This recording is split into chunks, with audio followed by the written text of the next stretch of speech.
So let's talk good news and bad news and really cool stuff and updates. Yeah. Necronomicon is coming. Alright, so first, let's talk about Lamadou Dingir.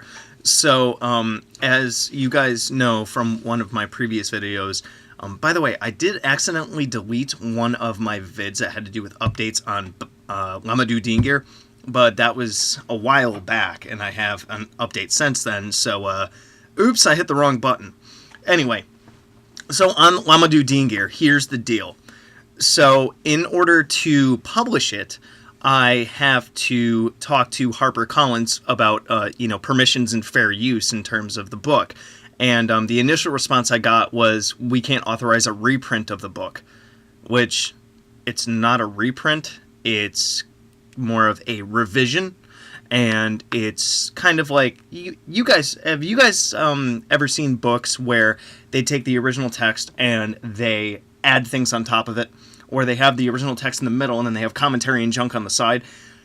Mine's kind of like that, but it's not with the commentary and junk on the side. It's kind of inserted along with the text so you can read through it, and when you see something that is like a power word or a name or or an indication that you have to perform a certain process, that's where my bells, whistles, and sprinkles come in.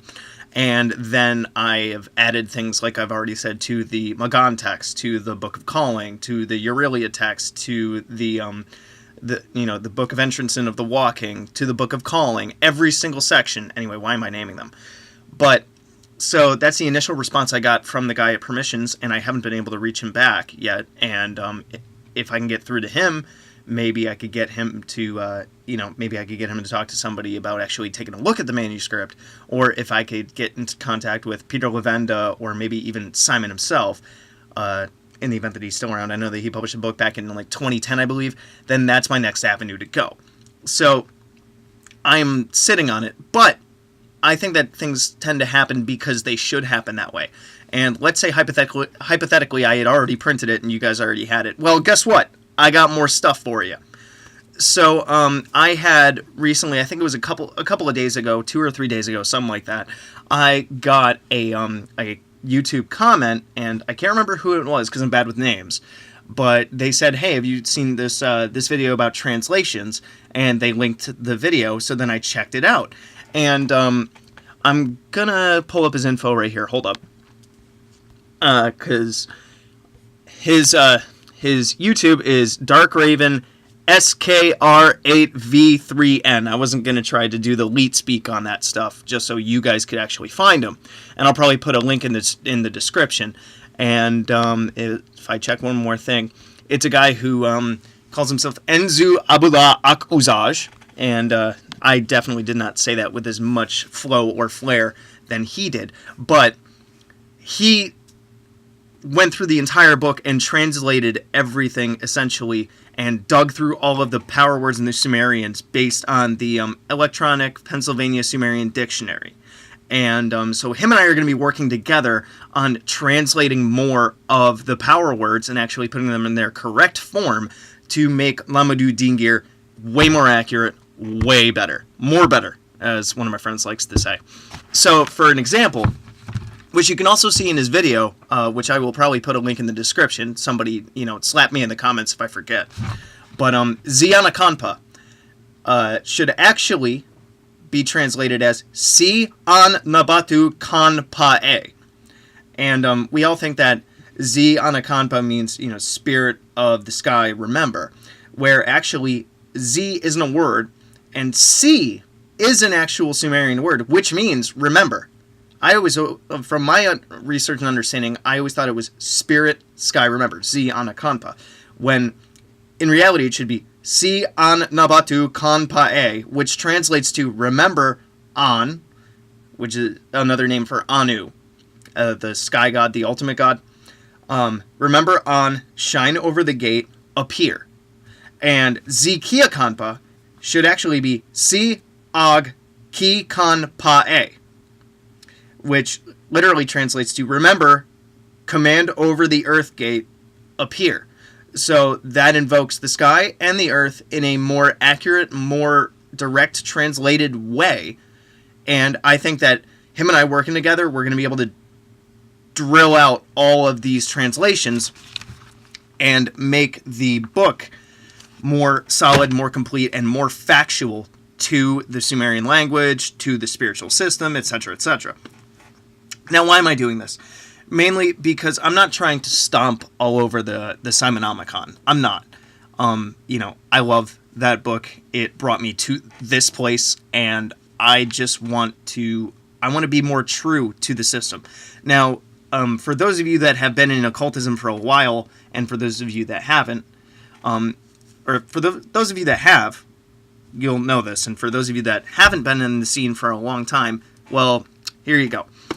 Whenever a grimoire is made or a magical book is made, like the books on Enochian magic, for example, that's one of the examples I can think of, or the Necronomicon, or even the tarot deck, which I'll get into in a second, details are often misspelled, misled, exchanged, transfixed, transpositioned, or changed to protect the system itself, to make it so unless you dig deep and unless you do the research, the magic won't work for you, because it basically sets up hurdles and, no pun intended, gates that people kind of have to work their way through before they can reach that level of full understanding and full power.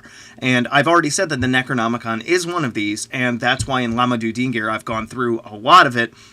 I've gone through the entire book and dug up as much as I could to make the reading easier, to make the rituals easier, and to fix any errors. Like, there are some glyphs in there that were incorrectly drawn that I had to fix. Thank you for my illustrator on this one. You know who you are? Yep. And, oh yeah, the tarot example. Okay, so, coins are a metallic object, or pentacles. They are meant to be associated with the earth. All right. Then you have, God, why am I blanking on this junk? Cups, which of course is associated with water. Now you're left with fire and swords. Now, to magical practitioners, swords are always air and fire with wands and swords. Blah. Anyway, as a magical practitioner, and as many of you that might practice occultism know, wands are associated with air, and swords are associated with fire.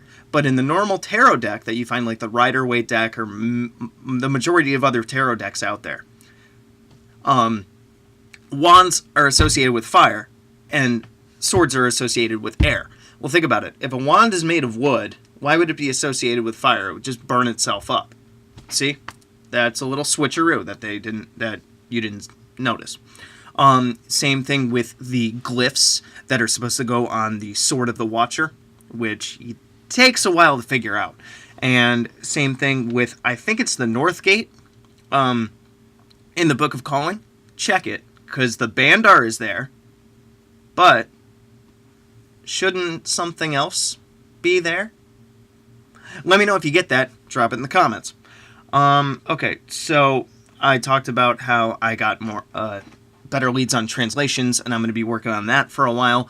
So whenever something doesn't happen, it's because it's not supposed to, and we'll see where it goes from here. Side note. So before this fell in my lap, and while I was trying to knock on HarperCollins' door and open their gate, so to speak, I'm really into puns today. I don't know why. Anyway, I already started cooking up my next book, which in the what I would like to say is the tradition of it. So Simon released the Simon Necronomicon, then the Necronomicon Report, which became known as the Necronomicon Spellbook, and then the Gates of the Necronomicon.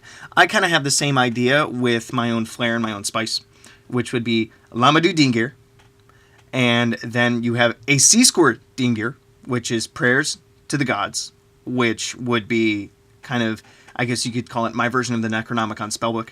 And then Babili Dingir, which would be Gates of the Gods, which would be my version of the Gates of the Necronomicon. I like doing crap out of order, don't ask why. So I started working on, actually I did the tables of contents for both a C-score Dingir and Babili Dingir. And I've actually started kind of putting together Babili Dingir, and I will probably start putting together a C-score Dingir, and I will see where those go. But those are going to be my next two works that I'm going to do, and honestly, given the permissions junk that I've gone through, they might actually be easier to pass through, permissions and copyright checks and blah, blah, blah, blah, blah, and then I can actually release them. So I can't exactly 100% tell you guys when I'm going to be able to get Babili Dingir out. And honestly, if I hit a giant brick wall with, no, you can't print that, you can't sell it, whatever, then chances are I'm just going to give it to people as a PDF/ebook, because my ultimate thing is sharing this spiritual knowledge with others. I mean, I want it protected. I want my work protected, so of course I want to be able to, get permission and copyright it and junk like that, and maybe even have it go through HarperCollins/Avon Books. But at the end of the day, I want to see other people walk the gates, and I want to see other people attain the same amount of, self-confidence, self-assuredness, and essentially power that I've witnessed, that I've seen, that I've gained, and that's kind of my job right now, I guess you could say. And so let's see. I talked about a C-score Dingir, Babili Dingir, the new translations that will go into Lamadu Dingir, and technically speaking, I think that's it. So I hope that you guys like this vid. Let me know any kind of advice that you might have, or any translations that you might have stumbled upon that I haven't found yet. Any kind of advice would help with translations on different things, or even votes of confidence of, oh yeah, keep working at it, or, whatever you guys have. I always like reading your comments, and you guys know I always respond ASAP. So drop me a comment, shoot me an email, priesttothenecro@gmail.com. Check out all my other videos for magical mechanics and works with the Necronomicon and anything else I can cook up, and let me know what you guys think. Good hunting.